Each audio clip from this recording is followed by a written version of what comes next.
मीराबाई की जय हो। मीरा जी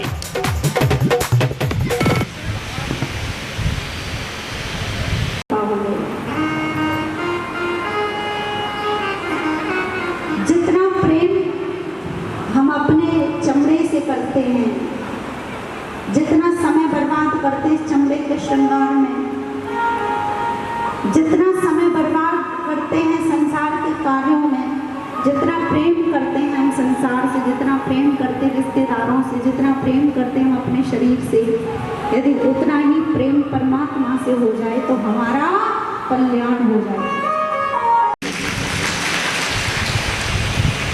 अब से नहीं 10 साल से देख रहे हैं, 10 साल से जहाँ भी कथा होती है कितनी माता बहनें, कितने भाई लोग, बुजुर्ग लोग हाजिरी लगाते हैं हर कथा में। जब भी हम इधर आते हैं प्रभु की बड़ी कृपा है, आप सब लोगों के दर्शन प्राप्त हुए। अब आगे कथा में प्रवेश करें। आगे की कथा बड़ी सुंदर है। श्री सुखदेव जी कहते हैं कि परीक्षित, भगवान का प्राकट्य हुआ, अवध घर आनंद भयो, जय राजा राम की। भगवान श्री रामचंद्र जी प्रकट होकर के पधारे। श्री वशिष्ठ मुनि ने उनका नामकरण किया। जो आनंद सिंधु सुख राशि, सीकर त्रिलोक सुपासी, त्रिलोक सुपास सुख धाम राम असनामा, अखिल लोकदायक विश्राम। पहले पुत्र का नाम रखा श्री राम। मेरे देश में 3 राम हुए, इस भारत देश में राम भी 3 हुए। पहले राम भगवान श्री राम, दूसरे मेरे कन्हैया के बड़े भ्राता बलराम, और तीसरे श्री परशुराम। प्रेम से बोलो जय श्री राम। दूसरे पुत्र का नामकरण किया, विश्व भरण पोषण कर जोई, ताकर नाम भरत अस होई। विश्व का भरण पोषण करने की जिनमें सामर्थ्य है, जो सावले सलोने देखने में राम जी के जैसे ही स्वरूप के हैं, उनका नाम हम भरत लाल रखते हैं। तीसरे पुत्र का नामकरण किया, फिर चौथे पुत्र का नामकरण किया, जाके सुमरन तिरु नासा, नाम शत्रुघ्न वेद प्रकाशा। फिर लक्षण धाम सुराम पिय, सकल विश्व आधार, गुरु वशिष्ठ जय राखे हूँ, लक्ष्मण नाम उदार। विश्वामित्र जी आए एक बार, शंकर जी भी आए दर्शन करने के लिए, और विश्वामित्र जी आज लेकर के चले श्री राम और लक्ष्मण को। देखो विश्वामित्र का मतलब क्या है, ध्यान देंगे। विश्वामित्र किसे कहते हैं? जो विश्व को मित्र मान ले। विश्वामित्र का अर्थ है जो विश्व को मित्र मान ले, मित्र बना ले, उसी को विश्वामित्र कहते हैं।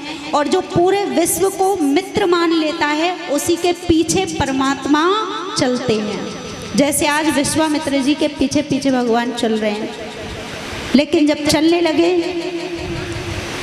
तो श्री विश्वामित्र जी ने देखा मुड़ करके कि ये देखने में जैसे महल में लगते थे वैसे नहीं लग रहे हैं।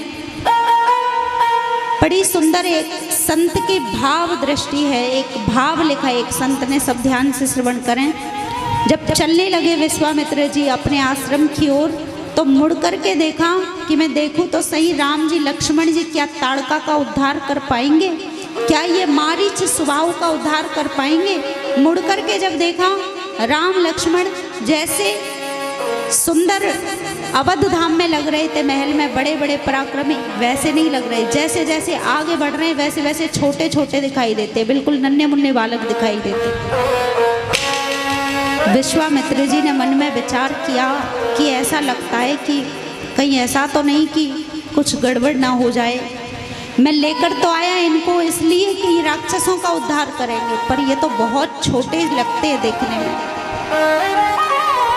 आंखों ही आंखों में लक्ष्मण जी ने राम जी की ओर देखा, राम जी ने आंखों ही आंखों में लक्ष्मण की ओर देखा, और आंखों ही आंखों में इशारा करके श्री राम जी ने लक्ष्मण जी से कहा कि भैया लक्ष्मण, गुरुजी हमें छोटा सा बालक समझ रहे हैं। लक्ष्मण जी ने कहा कि आपको और हमको गुरुदेव बालक तो समझ ही रहे, इस पर आप मोहर और लगा दो। बोलो जय श्री कृष्ण। अब तो जैसे ही जो नाटक किया, कैसा नाटक किया पता है? भगवान जमीन पर बैठ गए और पैर पटक पटक करके रोने लगे। विश्वामित्र जी ने पीछे मुड़कर देखा, राम जी लक्ष्मण जी जमीन पे बैठ के पैर पटक पटक के रो रहे हैं कि आप तो भागे ही जा रहे हैं, भागे ही जा रहे हैं, ना खाने की पूछते ना पीने की पूछते। महल से जब से निकले चलते ही जाते हैं, चलते ही जाते हैं। हमें तो बड़ी जोर से भूख लगी है। विश्वामित्र जी ने कहा कि वाह विश्वामित्र, मन में विचार किया कि वाह विश्वामित्र, क्या धुरंधर वीर पकड़ के लाया है। हम तो सोच रहे थे कि ये रावण का उद्धार, बड़े बड़े राक्षसों का उद्धार करेंगे, पर इनको तो भूख लगी आई, घर से निकलने की देर नहीं हुई और इन्हें भूख भी लगाई, क्या मारेंगे राक्षसों को। लेकिन भगवान से कहा कि आप चिंता नहीं करें, फलों की व्यवस्था करते हैं हम। आसन बिछा दिए, जमीन पर पत्तल सजा दी, फल तोड़ कर के लाए विश्वामित्र जी, फल सजा कर के रख दिए। पाइए प्रभु। राम जी फिर रोने लगे। अब काहे को रोते हैं? बोले घर में तो मैया गोदी में बिठा के खिलाती थी और आपने तो जमीन पे बिठा दिया हमें। तो विश्वामित्र जी ने कहा कि आपको खाना भी नहीं आता? बोले नहीं। विश्वामित्र जी ने कहा कि लो कर लो बात, ये कैसे मारेंगे राक्षसों को, इनको तो खाना भी नहीं आता। गोदी में बिठा के फल पवाए।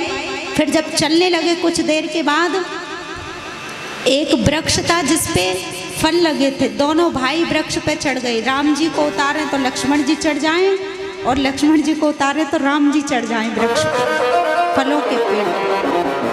परेशान करके रख दिया। विश्वामित्र जी की नाक में दम कर दिया दोनों ने।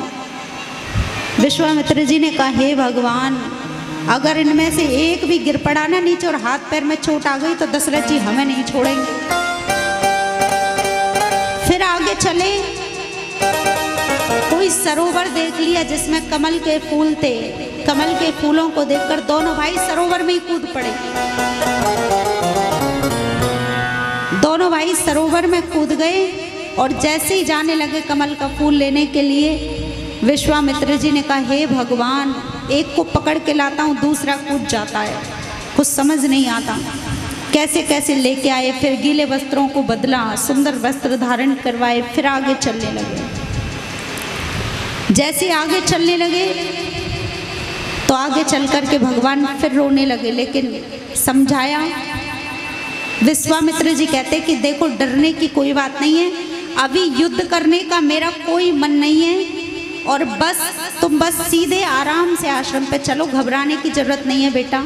अभी हम कोई यज्ञ नहीं करेंगे और कोई लड़ाई झगड़ा राक्षसों से नहीं होगा।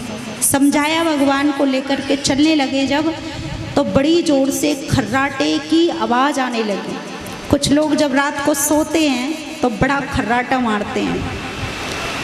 कुछ लोग जब सोते हैं, पता है, एक मैया कथा में आती थी, सबसे आगे आके बैठती, मेरी कथा शुरू और उनके खर्राटे शुरू। अब लोग मेरी सुने क्या उनकी सुने? ये भी एक बीमारी होती है खर्राटे मारने की। खुद तो सो जाते हैं, दूसरे को सोने नहीं देते हैं। अब जैसे खर्राटे की आवाज़ आई, श्री राम जी ने कहा कि बाबा ये काई की आवाज़ है गुरुदेव? बोले बेटा, ये ताड़का राक्षसी सो रही है और जब वो सोती है ना ताड़का राक्षसी तो खर्राटे मारती है ऐसे। अच्छा ही है, धीरे धीरे से हम निकल जाएंगे, पता भी नहीं चलेगा उसको, नहीं तो वो किसी को यहाँ से जाने नहीं देती। अब तो जैसे ही राम जी ने सुना कि ताड़का राक्षसी सो रही है, हल्ला मचाने लगे, हमको तो ताड़का देखनी है, ताड़का देखनी है, ताड़का देखनी है। विश्वामित्र जी ने कहा, हे भगवान, मरवाओगे क्या? ताड़का देखनी है? कोई ताड़का कोई गुड़िया है? ताड़का कोई साधारण है? ताड़का बहुत बड़ी राक्षसी है, तीनों का नाश्ता कर जाएगी। लेकिन प्रभु तो हल्ला मचाने लगे, हमें ताड़का देखनी है, ताड़का देखनी है। अब जैसे हल्ला मचाना शुरू किया, सोई ताड़का की नींद भंग हो गई,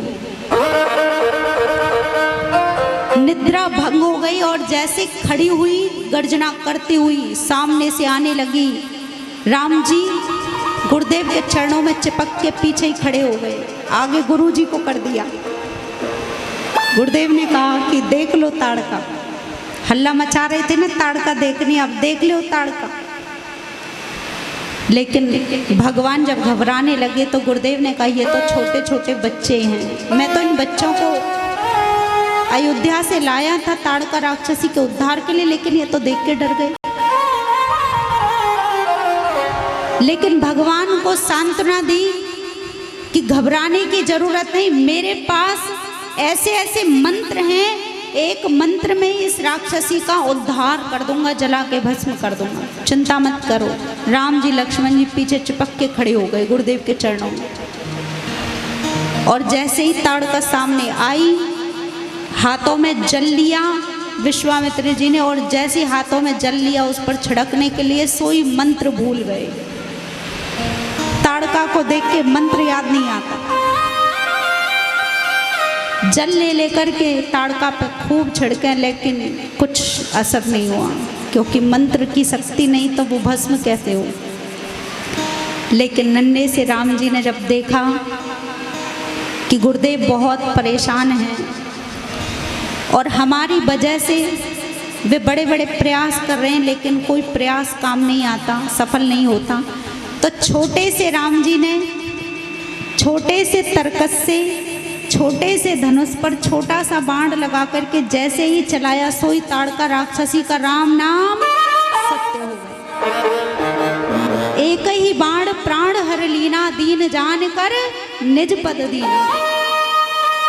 विश्वामित्र जी ने जैसी आंखें खोली, देखा ताड़का तो नीचे पड़ी है, ये कैसे मर गई। तो राम जी की ओर जैसे ही देखा तो राम जी मुस्कुराने लगे। विश्वामित्र जी ने कहा अच्छा, तो ये नाटक हो रहा था 2 घंटे से, कभी खाना नहीं आता, कभी जल में कूद जाते हैं, कभी पेड़ पे चढ़ जाते हैं, ये सब नाटक चल रहा था। तो श्री राम जी ने हाथ जोड़ करके कहा कि गुरुवर, आज जो भी है आपकी कृपा से ही तो है, लेकिन मेरे प्रभु फिर आगे पधारे। सुंदर कथा आती है, मारीच को 7 योजन का सागर पारा, 7 योजन के सागर पार फेंक दिया उठा करके मारीच को, और सुबाहु का उद्धार किया प्रभु ने एक ही बाण में। फिर भगवान जनकपुर में पधारते हैं। रास्ते में गौतम नारी अहिल्या पर कृपा की, और किस तरह से भगवान का विवाह महोत्सव होता है वो हम लोग बड़ी सुंदर शब्दों में श्रवण करें। लेकिन आइए एक बार बड़े भाव से श्री सीताराम जी के चरणों में प्रणाम करते हुए, हो सिर पर सीताराम फिकर फिर क्या करना, सिर पर सीताराम फिकर फिर क्या करना, सिर पर सीताराम फिकर फिर क्या करना, सिर पर सीताराम फिकर फिर क्या करना, फिकर फिर क्या करना, ओ फिकर फिर क्या करना, फिकर फिर क्या करना, फिकर फिर क्या करना, सिर पर सीताराम फिकर फिर क्या करना, सिर पर सीताराम फिकर फिर क्या करना, बिगड़े बनेंगे काम फिकर फिर क्या करना, बिगड़े बनेंगे काम फिकर फिर क्या करना। जय हो।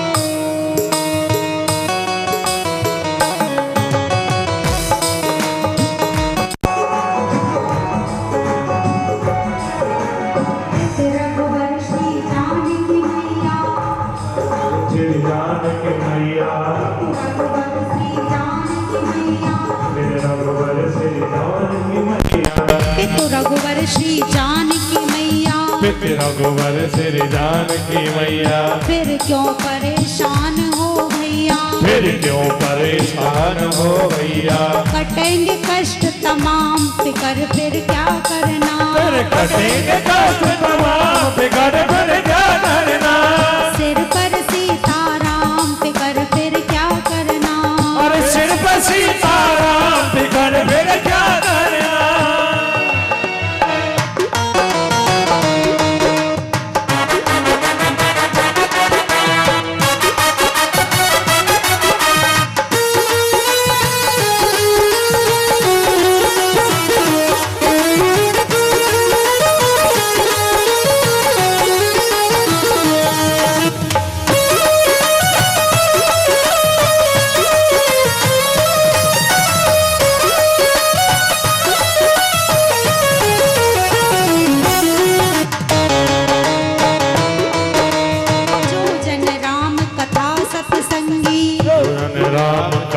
सत्संगी, जो जन राम कथा सत्संगी, जो जन राम कथा सत्संगी, उनके सहायक श्री बजरंगी, उनके सहायक श्री बजरंगी, उनके सहायक श्री बजरंगी, उनके सहायक श्री बजरंगी। अतुलित बल के धाम फिकर फिर क्या करना, अतुलित बल के धाम फिकर फिर क्या करना, अतुलित बल के धाम फिकर फिर क्या करना, अतुलित बल के धाम फिकर फिर क्या करना। बिगड़े बनेंगे काम फिकर फिर क्या करना, बिगड़े बनेंगे काम फिकर फिर क्या करना। सिर पर सीताराम फिकर फिर क्या करना, सिर पर सीताराम फिकर फिर क्या करना। सिर पर सीताराम फिकर फिर क्या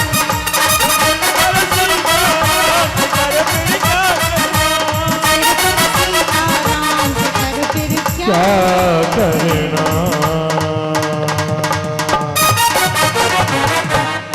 सियावर रामचंद्र भगवान की जय हो। जय जय श्री सीताराम। श्री रामचंद्र जी जनकपुर में पधारे। महाराज जनक जी ने धनुष यज्ञ का मेला किया और उस मेले में बड़े बड़े ऋषि अमलात्मा पधारे, बड़े बड़े राजा महाराजा आए। धनुष जो रखा था खंडन के लिए, यह धनुष साक्षात दधीचि ऋषि की हड्डियों से निर्मित था और इस धनुष का जो खंडन कर दे उसी को जानकी जी वरमाला पहनाएंगी। लाखों नर नारी विराजमान हैं, सुंदर तरीके से रंगभूमि का निर्माण किया गया है और आज ज़्यादा ना कहकर समय से गुरुदेव ने कहा कि अब सुंदर शुभ समय है राम, अब तुम खड़े हो और खड़े होकर के धनुष का खंडन करके जनक महाराज के हृदय के कष्ट को दूर करो। जो उन्हें चिंता हो रही है ना कि पृथ्वी वीरों से खाली है। लक्ष्मण जी को यहाँ क्रोध भी आया था, उन्होंने कहा था कि पृथ्वी को कमल के फूल की तरह तोड़ के पटक दूं और यदि मेरे भैया इशारा करें तो उलट पलट कर दूं पूरी पृथ्वी को, ये धनुष तो क्या है।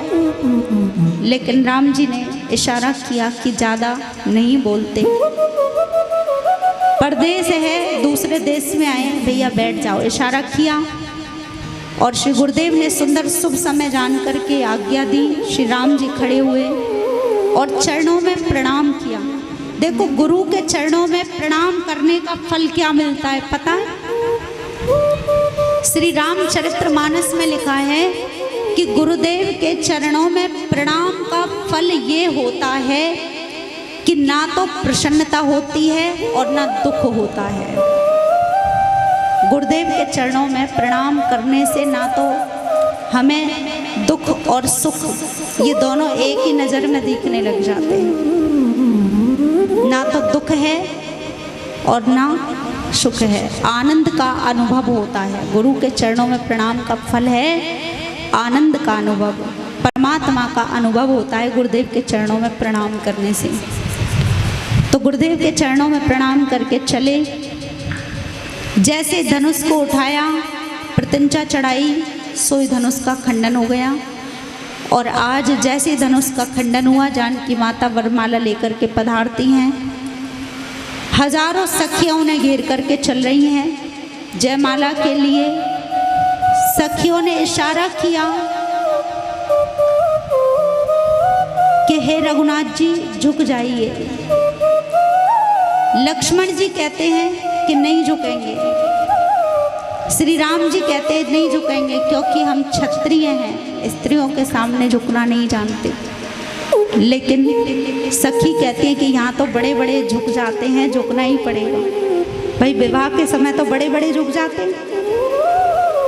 राम जी जब नहीं झुके तो सखियों ने इशारा किया। माता जानकी जी ने लक्ष्मण जी की ओर इशारा किया। लखन लाल जी ने सोचा कि जिस कार्य को देखने के लिए आंखें तरस रही हैं, भगवान इतनी देर क्यों लगाते हैं। लक्ष्मण जी आए और आकर के चरणों में गिर करके जब प्रणाम करने लगे, साक्षात शेषनाग जी हैं। राम जी जैसे ही झुकने लगे लक्ष्मण जी को उठाने के लिए, तो सीता जी को रोक लिया सखियों ने कि अभी माला मत पहनाना। सखियां कहती है कि देख लो दुनिया वालों, देख लो चतुराई का कैसा नतीजा होता है। अब तक तो झुकते न थे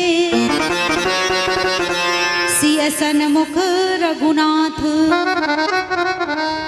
अब सिया के चरण पर झुके पड़े दो भ्रात। सोई सीता जी ने राम जी को जयमाला पहना। श्री सियावर रामचंद्र भगवान की जय। रघुनंदन जनक किशोरी सीता राम मनोहर जोड़ी।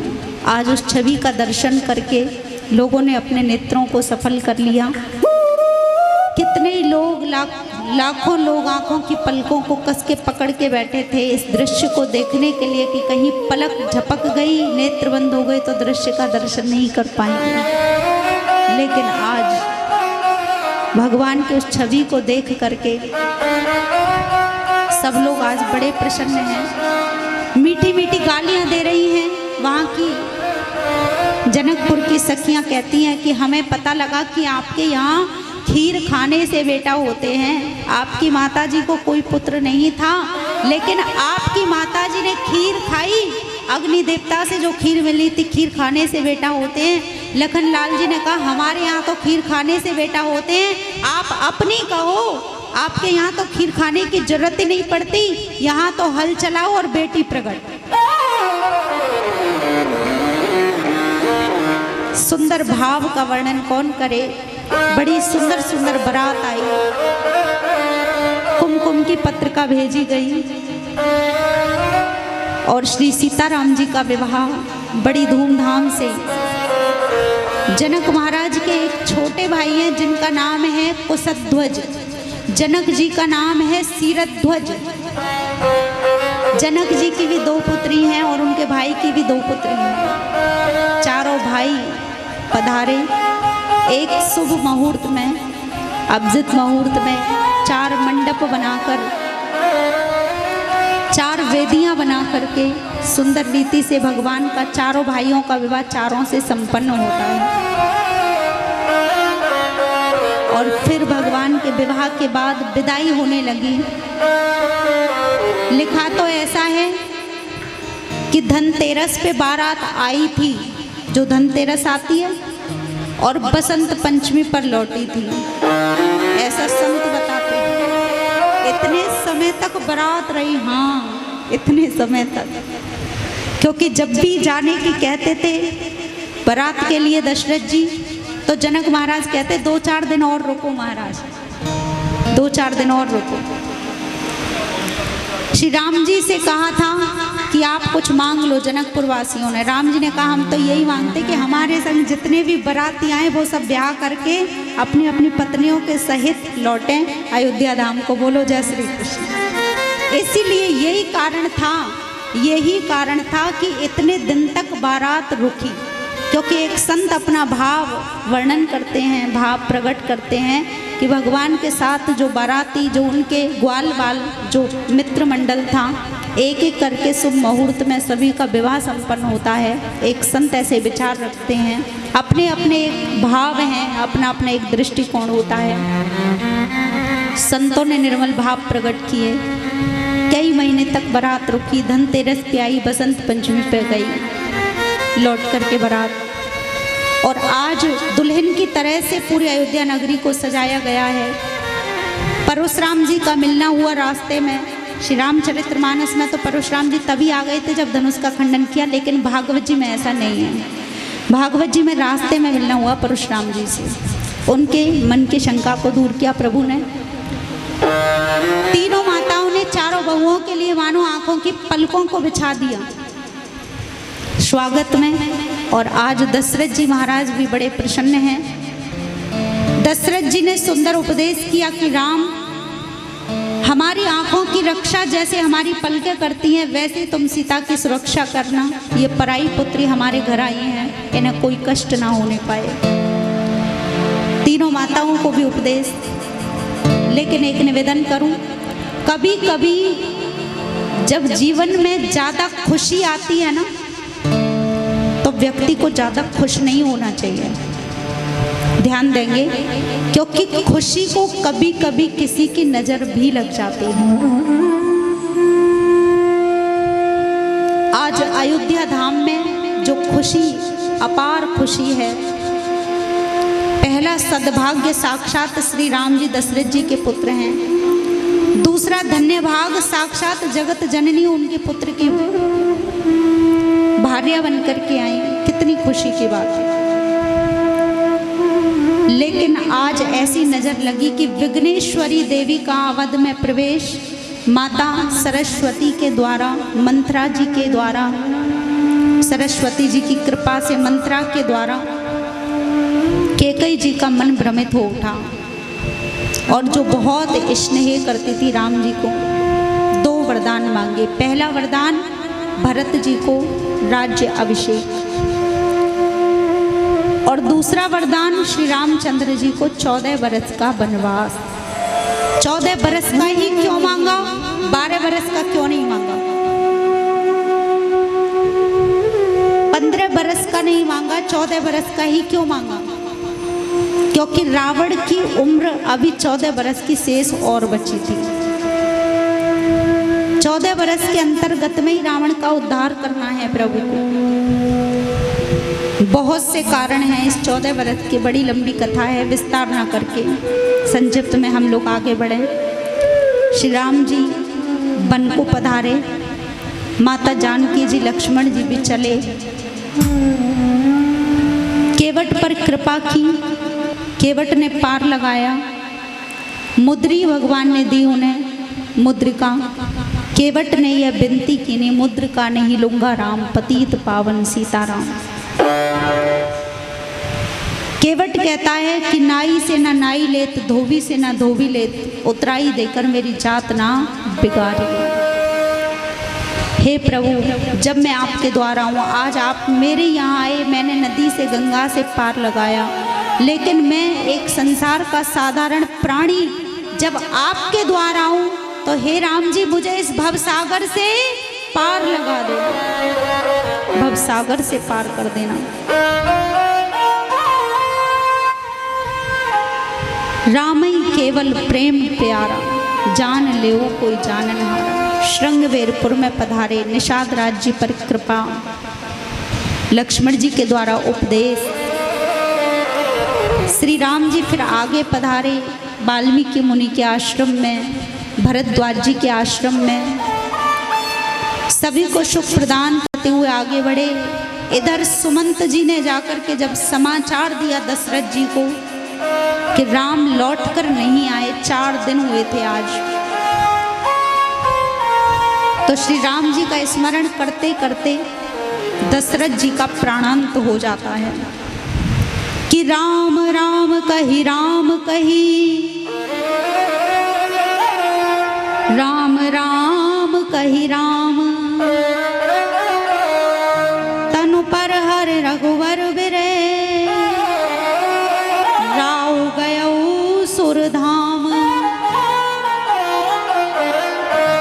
राम राम राम कहते कहते दशरथ जी का प्राण अंत हो गया। श्री भरतलाल जी पधारे और भरतलाल जी ने आकर के पिता का संस्कार किया मामा जी के यहाँ से। फिर चित्रकूट धाम पर पहुंचे, बहुत प्रयास किया राम जी को लौटाने का, लेकिन अंत में भगवान ने चरण पादुका आधार के रूप में समर्पित की। प्रभु कर कृपा पावरी दीन्हे, सादर भरत शीस धर लीन्हे। आधार मिल गया और आज चला है। और कल बहुत तेरे जो वर आएंगे ना, वो वर उनके साथ बहुत सारे बाराती भी आएंगे, और उनके लिए तुझे पता नहीं, तेरे पिता ने एक बहुत बड़े एक कक्ष में, एक कमरे में कितने पशु पक्षियों को हिंसा के लिए बंद करके रखा है, क्योंकि वो उनका मांस तेरे बारातियों को खिलाया जाएगा। सबरी माता ने जब सुना कि मेरे कारण इतनी जीव हिंसा होगी, सबरी माता खड़ी हो गई अपनी माँ की गोदी से, छोड़ छोड़ माता मैं मांग ना कड़ाऊंगी, और भागने लगी। ऐसी निकली घर से कि वापस नहीं। संतों के आश्रम में पहुंची, संतों ने मना कर दिया कि तुम नारी हो, एक नारी को हम अपने यहाँ रहने की हमारी कुछ मर्यादाएं हैं। सबरी माता बड़ी रुदन करती है, कहाँ जाऊँ, घर को भी छोड़ आई, भगवान के लिए, राम जी के लिए, संतों के सानिध्य में आई सेवा के लिए। संत कहते कि तुम नारी हो, स्थान नहीं मिल सकता, घर जाऊँ तो घर में रहनी सहनी ठीक नहीं, खाना पीना लोगों का ठीक नहीं, क्या करूँ हे भगवान क्या करूँ। आज बहुत रुदन करती हैं सबरी माता। फिर उनके अंदर ऐसी प्रेरणा हुई कि मुझे संत सेवा करनी चाहिए। छिप कर के संत सेवा करती, रात्रि में फल ला कर के टोकरियों में संतों के यहाँ रख देती, समदा ला कर के रख देती, और इतना रुदन करती कि हे राम जी दर्शन। बड़े बड़े संतों से छिप कर के रहती, सेवा करती, लेकिन एक दिन किसी ब्रह्मचारी ने सबरी को सेवा करते हुए देख लिया। मतंग ऋषि के पास लेकर के गए, थर थर कांपने लगी, बाबा क्षमा करना, सबर जाति की हूँ, छिपकर सेवा करती थी। संत ने कहा आज से अब तुम इसी आश्रम में रह कर के भजन करो, कुछ करना आता है? बोले बस राम राम करना आता है और कुछ नहीं। संत बोले बस तुम राम राम ही करो। तो सबरी माता ने कहा कि क्षमा करना बाबा, मैं एक नारी जाति से हूँ, आपके यहाँ रह कर के संसार के लोग क्या कहेंगे? बोले मैंने तुझे पुत्री कहा है, और बेटी को पूरा अधिकार है पिता के घर रहने का। बोलो जय श्री कृष्ण। पुत्री जब तक चाहे पिता के घर रह सकती है। तू मेरी धर्म की पुत्री है बेटी, और मेरा नाम है मतंग। मतंग कहते हैं हाथी को, और हाथी जब चलता है तो कितने कुत्ते भौंकते हैं, पर हाथी उनकी परवाह कभी नहीं करता। बोलो जय श्री कृष्ण। एक छोटी सी झोपड़ी में सबरी माता को रखा गया। एक बार पता लगा, एक ब्रह्मचारी ने जाकर के कहा कि गुरुजी जा रहे हैं। सबरी माता ने कहा कहाँ जा रहे हैं? भागी भागी आई, गुरुजी आप कहाँ जा रहे हैं? गुरुदेव के प्राण कंठ में थे। बोले बेटी मैं वहाँ जा रहा हूँ जहाँ जाने के बाद फिर कभी कोई लौट के नहीं आता। सबरी माता ने कहा वहाँ से लौट के नहीं आएंगे? बोले वहाँ जाकर के लौटना कैसा? सबरी माता बहुत रुदन करती हैं, मेरा तो एक ही आश्रय है गुरुदेव के चरणारविंद, और यदि आप चले गए तो मैं भगवान को ढूंढने कहाँ जाऊंगी? गुरुदेव कहते हैं कि तुम्हें भगवान को ढूंढने की जरूरत नहीं, बल्कि एक दिन श्री राम जी तुम्हें ही ढूंढते तुम्हारे पास आएंगे। और वही सबरी माता गुरुदेव का अंत प्राण ज्योति भगवान के चरणों में विलीन जब हुई, तो सबरी माता दूसरे दिन से ही तैयारियां करने लगी ठाकुर जी की कि पता नहीं राम जी कब आ जाएं। रास्ते रास्ते को साफ करना, फूलों से सजाना, चक चक करके फल रखना, पत्तल सजा के रखना, आसन बिछा के रखना, कहाँ बिठाऊंगी आएंगे तो। और श्री रघुनाथ जी जब आए तो संतों से कहते हैं कि कुटिया कहाँ सबरी माँ की, रघुवर पूछ रहे। संतों ने कहा पहले हमारे यहाँ आइए। भगवान बोले नहीं, पहले सबरी माता के घर जाना है। क्यों? वो पगली आपकी माता है, कौन लगती है वो आप? भगवान कहते हैं भक्ति का नाता है। प्रेम से बोलो जय श्री कृष्ण। नर हो या नारी हो, किसी बिरादरी का हो, है भगवान केवल प्रेम और भक्ति का नाता मानते। और आकर के भगवान ने सबरी माता के यहाँ बहुत सुंदर प्रसंग आता है कि खट्टे बेरों को मीठा कह कर के पाया और ऐसा स्वाद पाया कि भगवान भूले नहीं थे। सबरी माता के चरणों में हम लोग प्रणाम करते हुए आगे बढ़ेंगे। भगवान ने सबरी माता को भक्ति का वरदान दिया, नवदा भक्ति का उपदेश किया। प्रथम भगति संतन कर संगा, प्रथम भक्ति है भगवान की कथा श्रवण करना, संतों का सत्संग करना। दूसरी भक्ति सत्संग करना। 9 भक्ति में से एक भक्ति भी जिसे प्राप्त हो उसका कल्याण है। फिर भगवान हनुमान जी से मिले। श्री हनुमान जी के चरणों में हम 2 मिनट प्रणाम करें और बस अब नंदोत्सव की ओर है। बस कुछ ही पलों में नंदोत्सव बड़ी धूमधाम से मनाएंगे। बस 2-4 मिनट में ही राम कथा विश्राम और आगे श्री कृष्ण कथा में हम लोग प्रवेश करें। आइए श्री हनुमान जी के चरणों में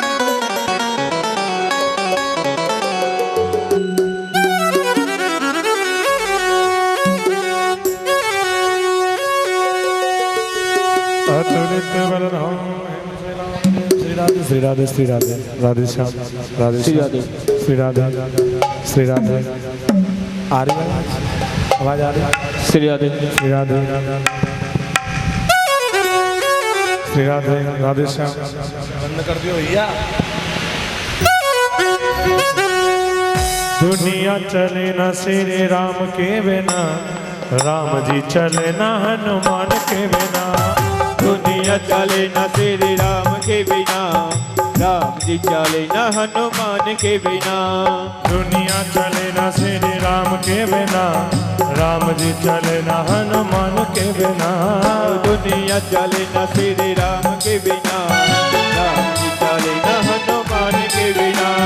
राम जी चले ना हनुमान के बिना, राम जी चले ना हनुमान के बिना। ओ राम जी चले ना हनुमान के बिना, चले ना हनुमान के बिना। दुनिया चले ना श्री राम के बिना, और राम जी चले ना हनुमान के बिना। दुनिया चले ना श्री राम के बिना, राम जी चले ना हनुमान के बिना। सभी ताली सेवा करते हुए हरि बोल।